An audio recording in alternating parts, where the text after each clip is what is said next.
Is there a religion that underpins your practice? A religion. I think yoga was developed in the Hindu religion. No? Yeah. But then it also, there's like Buddhism has really taken it on, and now it's almost not, it's like secular with John Kabat-Zinn, or no, he does the meditation, but Phil for you. It seems like it's real secular in America. Right. But I guess I just wonder if there's and you can pass on any of these questions. You don't have to answer any of them, but I'm just curious. Not for me. Okay. No, at one point there was, like I was very much into studying the Bhagavad Gita. That's Hindu? So Hindu is kind of that's a tricky term. For Okay. Yeah. I didn't know.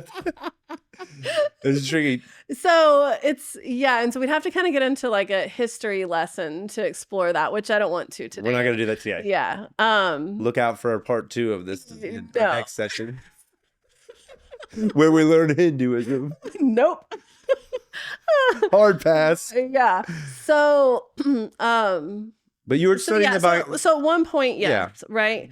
But now I think I wouldn't consider myself religious. I would consider myself spiritual. Right. Right. And so, my kids ask me this all the time because they say, which God is the right God, is the question I get, right? That's a good 5th question. Dang. Right. And so, like, if they were to ask my mom would say the Christian God, right? Yeah. That's the God.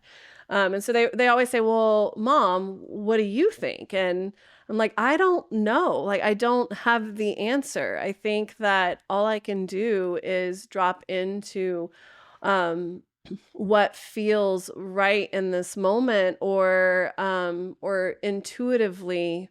Yeah.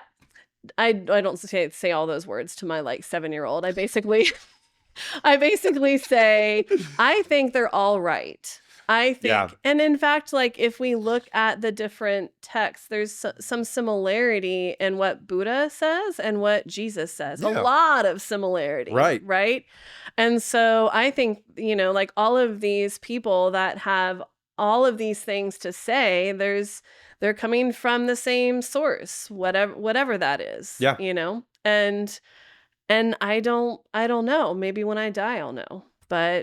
Or maybe not. Maybe I'll be bumped into the next lifetime and I won't know then either. Do you believe in reincarnation? Sometimes. Sometimes. A lot of the time. Yeah. A lot of the time. Mm-hmm. You think it's like an animal or another human, or it could be anything? Like, does it look a certain way for you? No. Yeah, honestly, it's like sometimes I have like made eye contact with my pet and I'm like, oh. You're my grandmother, my great grandmother. I'm like, you've been here before. Oh man. Yeah. And other times I'm like, I don't know. Does it make sense that you could come back as an animal, or that you were an animal before? I don't know. Who am I to know these things? I don't know.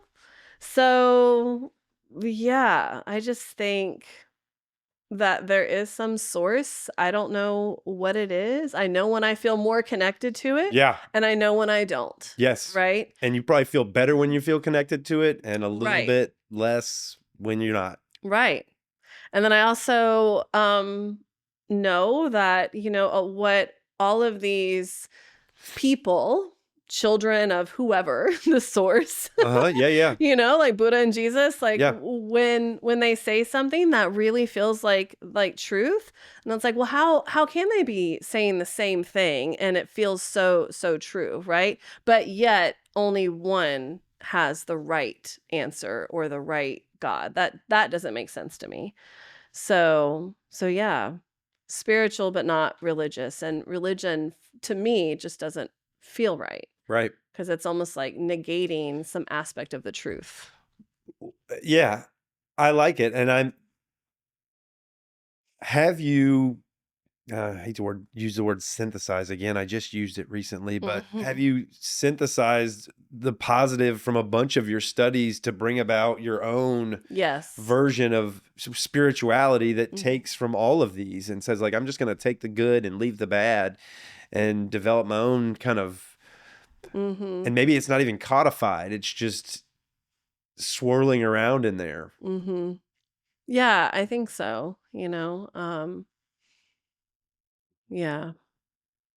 I don't know if I have a longer answer for that. Yeah. That's yeah.